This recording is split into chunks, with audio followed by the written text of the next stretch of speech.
Assalamualaikum warahmatullahi wabarakatuh. Bismillah, alhamdulillah, wassalatu wassalamu ala rasulillah wa ala alihi wa sahbihi wa man sara ala nahjihi bi ihsanin ila yaumidin wa ba'd. Saudaraku yang Allah muliakan, tidak ada kata yang layak untuk kita angkat pada kesempatan kali ini kecuali bersyukur kepada Allah Subhanahu wa taala atas segala nikmat dan karunia Allah berikan kepada kita, sebagaimana salawat dan salam semoga senantiasa tercurahkan kepada junjungan kita, Rasul kita Sallallahu Alaihi Wasallam, beserta para keluarga, para sahabat, dan orang-orang yang istiqomah berjalan di bawah naungan sunnah beliau sampai hari kiamat kelak. Hadirin yang Allah muliakan, alhamdulillah kita bersua pada kesempatan kali ini di jam yang sedikit berbeda daripada biasanya, dan ini jam di saat 10 hari terakhir di bulan Ramadan, untuk menyesuaikan beberapa sisi atau beberapa faktor. Yang pertama tentu saja keletihan yang dirasakan oleh orang-orang yang berusaha mengamalkan sunnah Nabi Shallallahu Alaihi Wasallam untuk menghidupkan malam-malam di 10 malam ini, malam-malam di 10 malam ini. Dan tentu saja setelah seseorang itu habis-habisan di malam hari, dia akan diserang rasa ngantuk yang luar biasa ketika ba'da subuh. Oleh karena itu kita majukan agar mempercepat waktu istirahat juga begitu syuruk datang. Dan di waktu yang sama kita tahu sunnah Nabi SAW agar kita memanfaatkan ba'da subuh, waktu pagi, khususnya sekali lagi ba'da subuh sampai syuruk, sebagaimana sabda Nabi SAW, burika li ummati fi bukuriha, umatku tuh diberkahi di waktu paginya. Dan prime time pagi adalah subuh ke syuruk. Bagi yang belum tahu, syuruk itu terbitnya matahari. Jadi terbit fajar, masuk waktu subuh sampai terbitnya matahari, itu adalah hal yang sangat prime time di sebuah hari, di samping sepertiga malam terakhir tentu saja. Oleh karena itu, hadirin Allah muliakan, bagaimana cara menggabungkannya dengan keterbatasan pertimbangan kita tentu saja dan kelemahan ilmu kita, maka kita berusaha majukan sedikit lalu kita selesaikan lebih cepat, dan semoga Allah Subhanahu wa taala ridhoi hal tersebut. Dan yang berikutnya, saudaraku yang Allah muliakan, kita tahu bersama bahwa amalan yang paling Allah cintai adalah adwamu hawa inqal, yang paling kontinu walaupun sedikit. Sekali lagi, yang paling kontinu walaupun sedikit. Maka sebisa mungkin kita tidak meliburkan kajian Riyadhus Shalihin kita selama masih bisa diperjuangkan, kecuali kalau sudah mentok atau ada kondisi yang tidak memungkinkan, fa qadarallahu ma syafa'al. Apa yang Allah takdirkan, dan itulah yang terjadi sesuai dengan keinginan Allah Subhanahu wa taala. Tapi selama masih bisa, maka jagalah konsistensi walaupun sedikit, walaupun cuma 15 menit, walaupun cuma setengah jam, walaupun nggak sampai 1 jam. Konsistensi itu penting. Karena konsistensi adalah salah satu syarat mutlak untuk kesuksesan di dunia dan di akhirat. Di bidang manapun, salah satu syarat sukses adalah konsistensi. Kalau kita konsisten di sebuah bidang, maka kita akan berhasil dengan izin Allah di bidang tersebut. Tapi kalau kita kutu loncat, atau kita nggak betahan, kita boringan, kita hanya ngerjakan sebentar tinggal, maka kita nggak akan berhasil.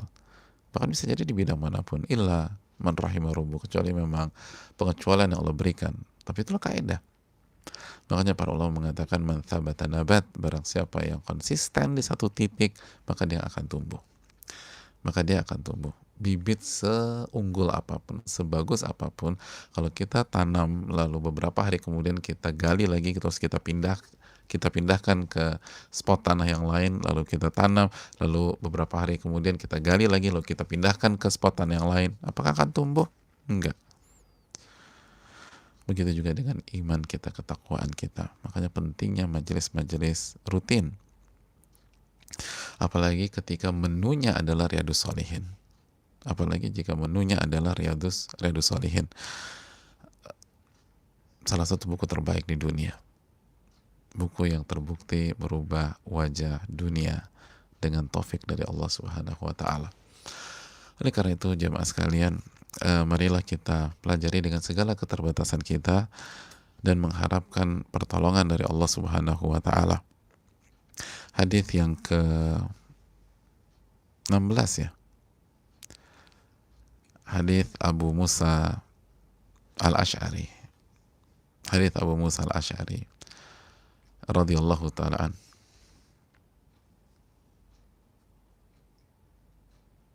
Betul tidak?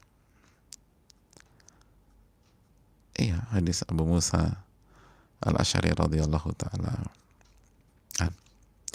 Hadirin yang Allah muliakan, kita akan bersama dengan sahabat mulia yang satu ini. Berkata Imam An-Nawawi rahimahullah, semoga Allah merahmati beliau, meninggikan derajat beliau, kedua orang tua beliau, dan orang-orang yang beliau cintai, dan semoga Allah Subhanahu wa taala merahmati seluruh umat Islam dimanapun mereka berada. Dan ini keinginan beliau. Beliau ingin kita senantiasa mendoakan umat Islam, siapapun itu, semoga semua mendapatkan hidayah, taufik, dan pertolongan dari Allah Subhanahu wa taala. Maka akhlak beliau ini marilah kita teladani. Dari Nabi kita sallallahu alaihi wasallam, wa an Abi Musa Abdullah bin Qais Al-Asy'ari radhiyallahu ta'ala anhu anin Nabi sallallahu alaihi wasallam. Dari Abu Musa Abdullah bin Qais Al-Asy'ari dari Nabi kita sallallahu alaihi wasallam, bahwa beliau bersabda, innallaha ta'ala yabsutu yadahu bil-laili liyatuba musii'un nahar wa yabsutu yadahu bin-nahar liyatuba musii'ul lail hatta tatlu asy-syamsu min maghribiha. Hadirin yang Allah muliakan, Allah Subhanahu wa taala, maaf, Nabi kita sallallahu alaihi wasallam, kalau ada salah-salah ucap mohon dimaafkan ya. Allah lagi. Nabi kita sallallahu alaihi wasallam bersabda bahwa sesungguhnya Allah Subhanahu wa taala membentangkan tangannya di waktu malam agar orang-orang yang melakukan kesalahan di waktu siang itu bertobat kepada Allah Subhanahu wa taala. Bertobat kepada Allah Subhanahu wa taala. Wa yabsutu yadahu bin nahar, dan Allah Subhanahu wa taala membentangkan tangannya di waktu siang. Di waktu siang, liyatuba musii'ul lail, agar orang-orang yang melakukan kesalahan, melakukan dosa, melakukan maksiat di waktu malam dapat bertobat kepada Allah Subhanahu wa taala. Dan itu terus terjadi hatta tatlu asy-syamsu min maghribiha, sampai matahari terbit dari barat. Sampai matahari itu terbit dari barat. Hadirin yang Allah muliakan, mari kita berinteraksi dengan hadis yang luar biasa ini. Hadis yang dikeluarkan Al-Imam Muslim Adapun yang pertama, perawi hadis ini sudah, atau sahabat yang meriwayatkan hadis ini itu sudah kita sampaikan di hadis yang keberapa? Hadis yang ke-8. Jadi Abu Musa al-Asy'ari sudah kita bahas di hadis yang ke-8. Beliau sahabat besar dan beliau salah satu andalan Nabi SAW dalam berdakwah. Beliau yang diutus Nabi SAW dengan Mu'adz bin Jabal untuk berdakwah. Alim jamaah sekalian. Dan ini yang kita teladani dari para sahabat Nabi SAW. Kita masuk ke faedah, dan waktu kita nggak banyak di 10 hari terakhir ini. Yang pertama, jamaah yang Allah muliakan, hadis ini memberikan pelajaran kepada kita bahwa Allah Subhanahu wa Ta'ala begitu mencintai taubat seorang hamba. Begitu mencintai taubat seorang hamba.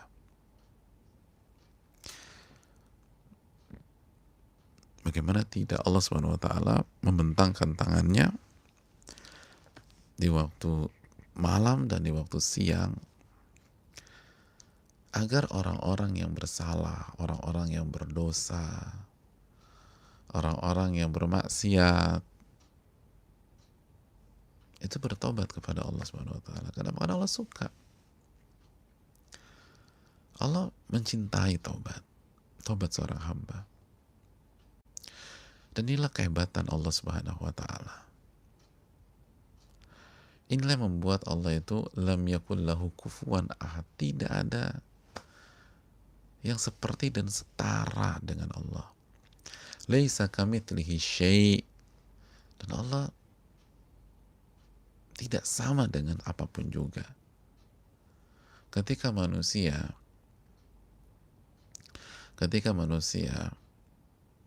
tidak mau memaafkan kesalahan temannya atau butuh waktu untuk memaafkan kesalahan sahabatnya, Allah enggak. Allah bentangkan tangannya di waktu malam dan di waktu siang agar orang-orang pendosa itu mau kembali kepada Allah Subhanahu wa Ta'ala. Agar kita yang banyak khilaf, kita yang banyak salah, kita yang banyak maksiat,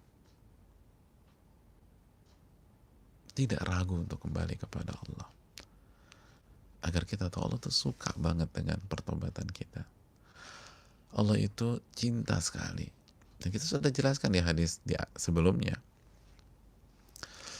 bahwa bagaimana Allah lebih gembira terhadap taubat seorang hamba dibanding kegembiraan seseorang yang selamat dari kematian, selamat dari maut. Lebih gembira dari orang yang mendapatkan kehidupannya kembali setelah dia ada di ujung jurang kematian.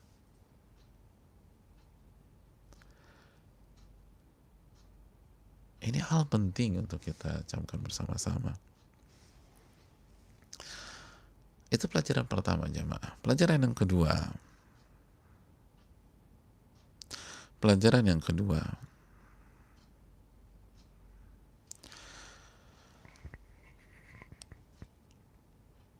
hadis di atas memberikan pelajaran kepada kita bahwa Allah memiliki tangan. Karena Nabi SAW mengatakan, ya busutu yadahu. Allah bentangkan tangannya. Berarti Allah punya tangan. Dan ini selaras dengan apa yang Allah firmankan di dalam surat Al-Maidah ayat 64. Ketika Allah SWT meluruskan kesalahan pola pikir banyak pihak. Waqalatil Yahud. Dan orang-orang Yahudi itu berkata, yadullahi maglulah. Bahwa tangan Allah terbelenggu. Tangan Allah terbelenggu. Apa Jawab Allah, gulat aidihim wa lu'inu bima qalu. Tangan mereka yang terbelenggu. Dan mereka terlaknat karena ucapan itu. Ucapan itu nggak pantas. Sangat-sangat tidak pantas. Bagaimana mungkin seorang hamba berani mengatakan bahwa tangan Robnya itu terbelenggu? Itu sebuah ketidakpantasan. Lalu Allah jelaskan, bal yadahu mabsutatan. Bukan begitu, justru sebaliknya. Kedua tangan Allah mabsutatan. Mabsutatan. Kedua tangan Allah itu terbuka dan terbentang. Allah yang mengatakan kedua tangannya itu terbuka dan terbentang, bukan terbelenggu.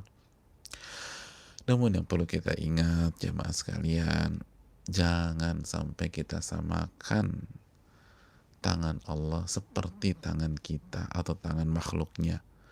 Karena sekali lagi dalam surat Asy-Syura ayat 11, Allah nggak sama dengan siapapun juga. Laisa kamitslihi syai' wa huwas samiul basir. Allah tuh gak sama dengan siapapun, dan Ia maha mendengar lagi maha melihat. Jadi Allah punya pendengaran, Allah punya penglihatan, Allah maha mendengar dan maha melihat, tapi gak sama. Itu kan pesannya, gak sama. Jangan disamakan. Ya simpel aja, hadirin Allah muliakan.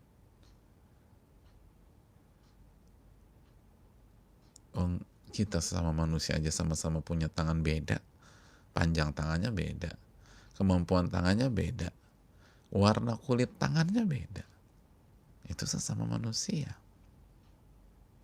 Oleh karena itu ini yang perlu kita camkan. Maka Allah Subhanahu wa taala memiliki tangan sebagaimana yang Allah firmankan sendiri dalam Al-Quranul Karim dalam surat Al-Ma'idah ayat 64, dan Nabi SAW sampaikan dalam hadis ini dan banyak lagi dalil yang lain. Pelajaran yang berikutnya jemaah yang Allah muliakan,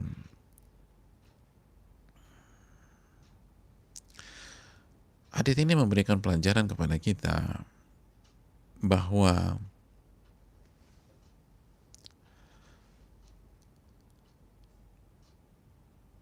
Allah Subhanahu wa taala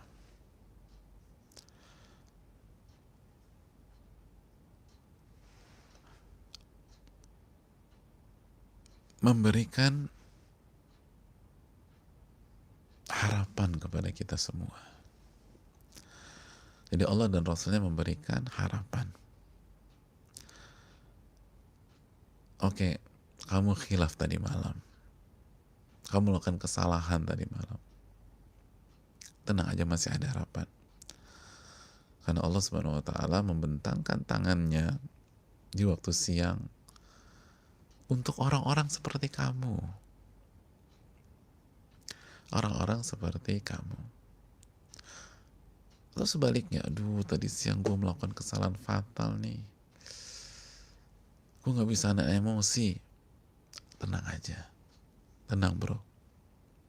Allah membentangkan tangannya di waktu malam untuk orang-orang yang khilaf di waktu siang. Yang khilaf di waktu siang. Oleh karena itu jamaah yang Allah muliakan, ini adalah harapan. Dan sebagaimana yang kita sampaikan, pentingnya memberikan harapan kepada umat. Pentingnya memberikan harapan kepada orang-orang yang kita sayangi. Pentingnya memberikan harapan kepada lingkungan. Pentingnya memberikan harapan kepada murid misalnya. Pentingnya memberikan harapan kepada orang-orang yang sudah tua misalnya.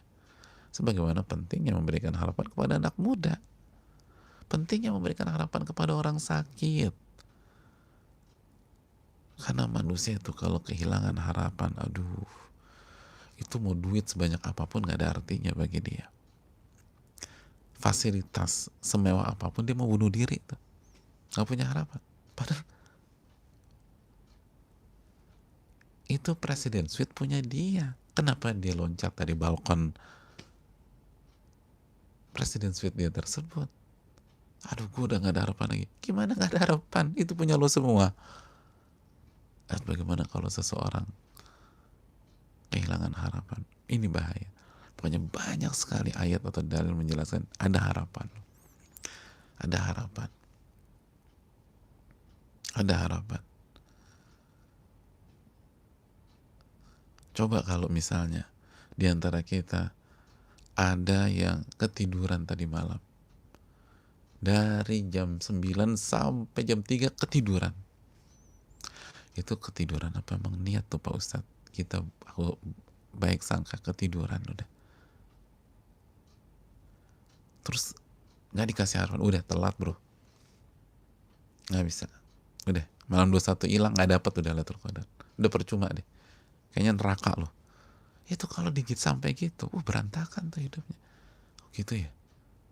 Udah terlambat. Nggak ada lagi. Tapi kalau dibilang, ya udah tobat deh.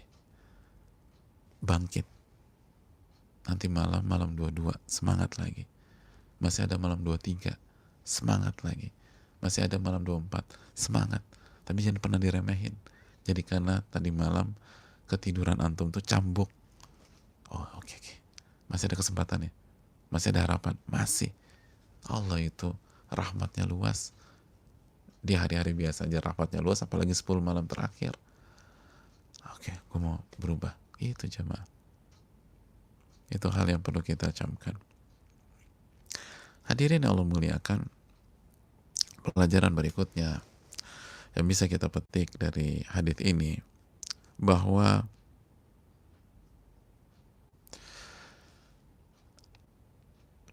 hadits ini memberikan pelajaran kepada kita agar kita segera bertobat ketika melakukan kesalahan. Jangan nunda-nunda. Jangan nunda-nunda. Jadi paling enggak, kata para ulama, ketika melakukan kesalahan siang, malam udah bertobat. Paling enggak tuh. Paling tidak.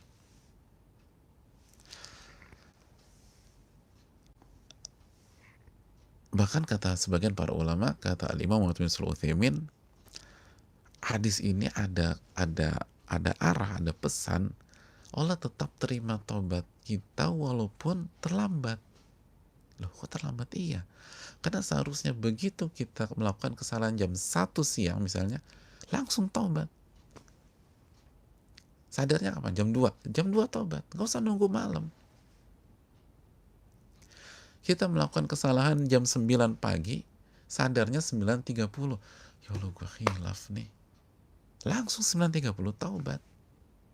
Gak usah nunggu, nanti malam aja, nanti malam. Baru belajar hadis. Malam. Lo enggak, taubat sekarang. Ada banyak dalil lain. Ada banyak dalil lain. Jadi gak usah. Kita melakukan kesalahan jam 11 malam. Langsung taubat jam 12 misalnya. Sadarnya jam 12. Tahu, oh aku salah nih. Udah taubat. Mas kok nggak taubat? Hadisnya kan nanti siang. Rencananya sih besok siang jam 12. Karena hadisnya kan ya busutu yadahu fin nahar. Allah melapangkan melapangkan tangannya atau membentangkan tangannya itu di waktu siang untuk yang melakukan kesalahan di waktu malam. Lo nggak taubat sekarang. Taubat sekarang. Ini hal penting. Tapi kalaupun kita agak terlambat, Allah tetap terima kok. Ya Allah, itu poinnya. Dan usahakan kalau terlambat jangan nunggu 1x24 jam.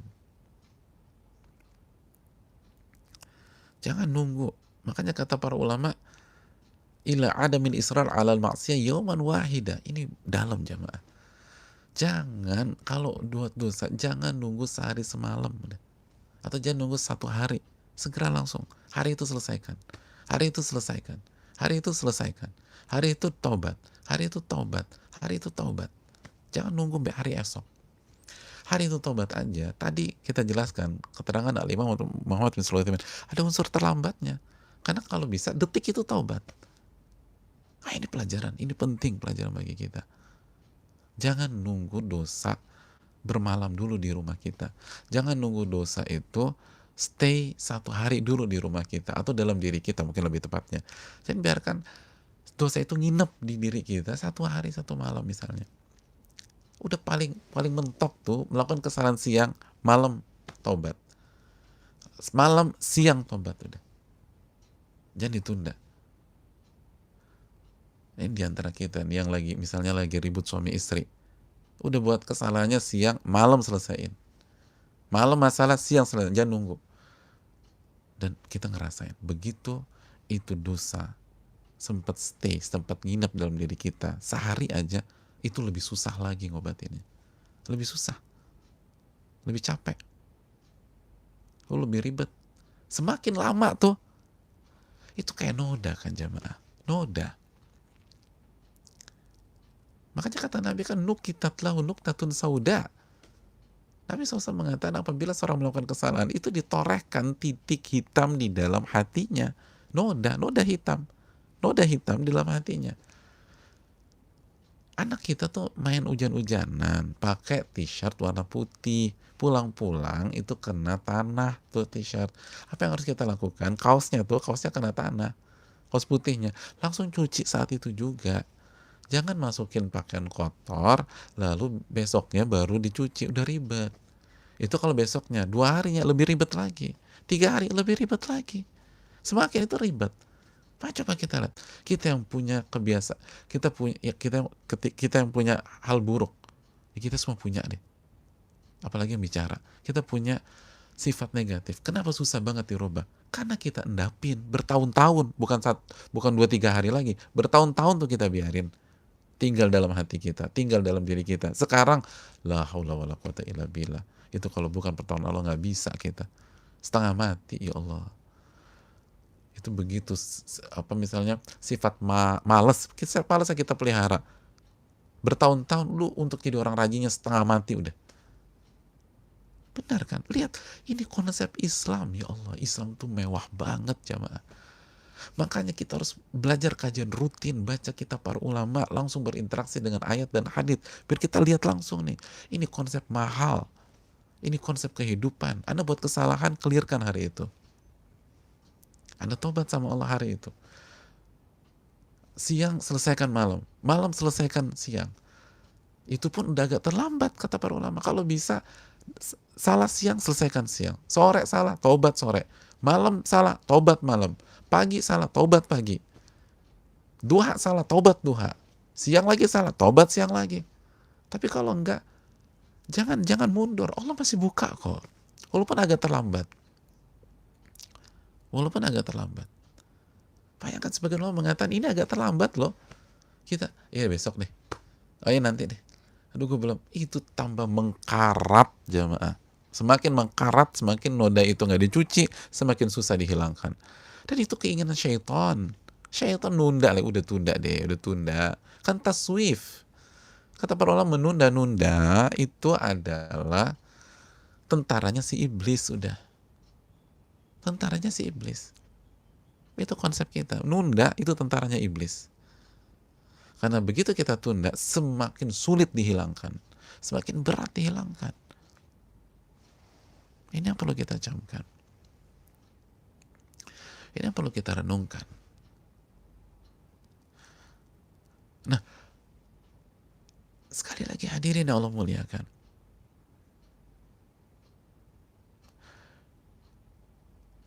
Pelajaran berikutnya, saya ingin tanya, ketika kita merasa agak terlambat, kita tuh kalau ingin membuat baik, tapi rasanya udah terlambat nih, pasti kan ada sifat maju mundur dalam diri kita. Aduh, gue maju nggak ya? Aduh, nggak deh, udah terlambat ya, udah mau pulang aja deh. Jangan, coba dulu. Tapi udah terlambat. Aduh, gue mau pulang aja. Jangan. Pokoknya perang batin gitu loh di dalam hati kita. Atau mungkin kita debat sama teman kita. Allah Subhanahu wa taala membentangkan tangannya untuk orang yang melakukan kesalahan di waktu di waktu siang agar ia bertobat di waktu malam. Gak ada kata terlambat. Ayo dong, coba dong, tobat deh. Dan lihat bahasa yang digunakan oleh Nabi SAW, konsep yang digunakan Allah dan Rasulnya, membentangkan tangannya. Kan itu konsep yang ada di kehidupan. Kenapa sama? Ya karena yang menciptakan satu. Kita untuk memberikan rasa nyaman kepada teman kita, kepada sahabat kita, kepada orang yang kita cintai, atau kepada teman dekat kita, kepada murid kita. Bahasa kita apa? Kita akan bilang, pokoknya kapanpun lo butuh gua akan terima lo dengan tangan terbuka. Lihat, tangan terbuka, nggak ada kata tangan tertutup, tangan terbuka. Seorang guru bilang sama muridnya, jangan pernah sungkan. Kapanpun kamu butuh,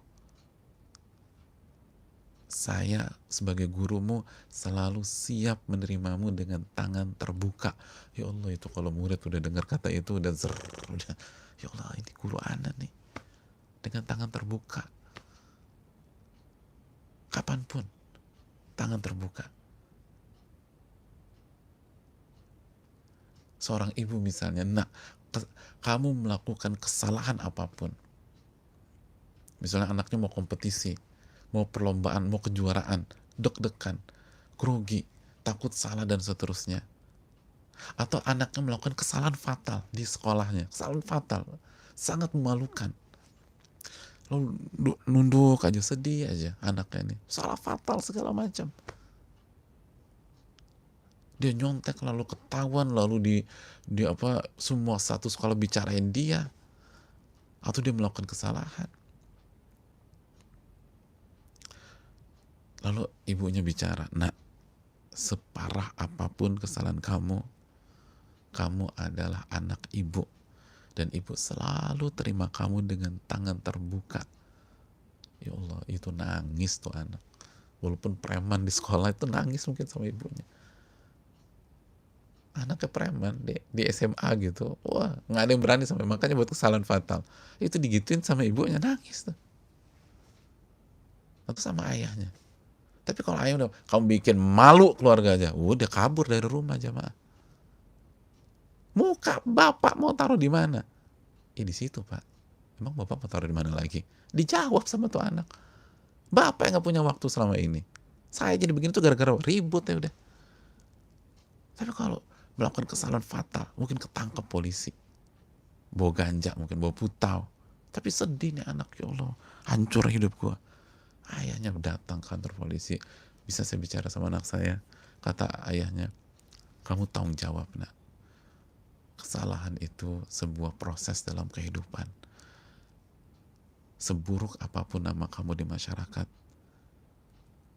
ayahmu selalu menerima kamu dengan tangan terbuka. Ya Allah, jamaah. Oh, itu bangkit lagi. Atau kalau yang ada kejuaraan gitu, gak usah takut salah, nak. Biarin aja. Apapun hasilnya, mau kamu menang, mau kamu kalah di partai ini, mama atau ibu akan sambut kamu di depan dengan tangan terbuka. Ya Allah, itu senang banget jamaah. Senang kita. Senang. Seperti tadi. Atau murid melakukan kesalahan fatal, udah sama gurunya. Gurunya bilang, kesalahan sefatal apapun, saya tetap terima kamu dengan tangan terbuka. Jangan pernah ragu. Kembalilah. Ayo kembali, kita bangkit lagi.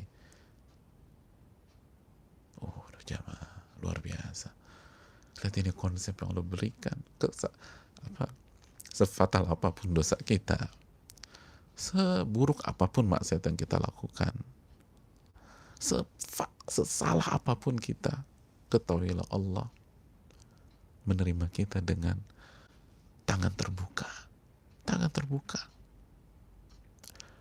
Makanya kata liyatuba musiun nahar, agar orang melakukan dosa di siang hari gak sungkan-sungkan untuk kembali kepada Allah, untuk bertobat. Karena Rabbnya terima, bukan hanya terima, ya besutu ya daud itu dalam jamaah, dalam, membentangkan tangannya, membuka tangannya. dengan tangan terbuka. Itu memberikan rasa nyaman, rasa diterima, rasa harapan. Bukan hanya harapan, ini merasa diterima, merasa nyaman, merasa tenang. Tangan terbuka. Ya Allah, gue pikir gue makhluk paling kotor, paling hancur. Gue dibuang sama keluarga gue gak dianggap sampah masyarakat. Tapi Rabbul Alamin, Al-Ghani, Ar-Rahman Ar-Rahim, itu mengatakan, itu membuka tangannya buat kita. Oh, subhanallah. Di saat mungkin orang diusir, gak diterima di lingkungannya, dikatakan pecundang, rumah tangganya hancur, dicampakkan sama suaminya misalnya karena dia melakukan kesalahan. Oke, suami Anda mencampakkan Anda, Rob Anda menerima Anda dengan tangan terbuka dan membentangkan tangannya. Masa nggak ada perasaan? Ya Allah, hadirin, jangankan Rob jamaah, jangan di dunia, di lingkungan, di masyarakat, jangankan Rob, jangankan Allah.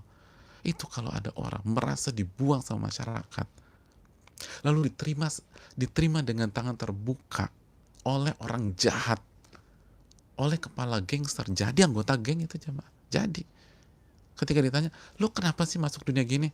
Lo tutup mulut ya. Dulu nggak ada yang mau terima gue. Yang mau terima kita abang gue itu. Sekarang gue akan rela mati buat dia. Itu kan di banyak kondisi. Itu kenapa orang bisa fanatik begitu? Karena pada saat dia jatuh, hanya orang itu yang menurut dia terima dia dengan tangan terbuka. Menurut dia nggak tahu bahwa Robnya terima dia.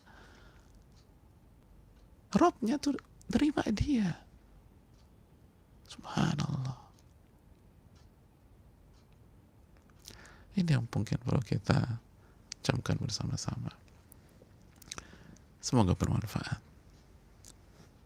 Ya basutu yadahu bil-lail liyatuba musi'un nahar wa yabsutu yadahu bin nahar liyatuba musi'un lail. Allah terima taubat orang yang melakukan kesalahan di waktu malam dan di waktu siang ketika mereka bertobat kepada Allah, dan pintu itu tidak akan tertutup sampai matahari terbit dari barat. Aku qouli hadza wa astaghfirullah wa lakum.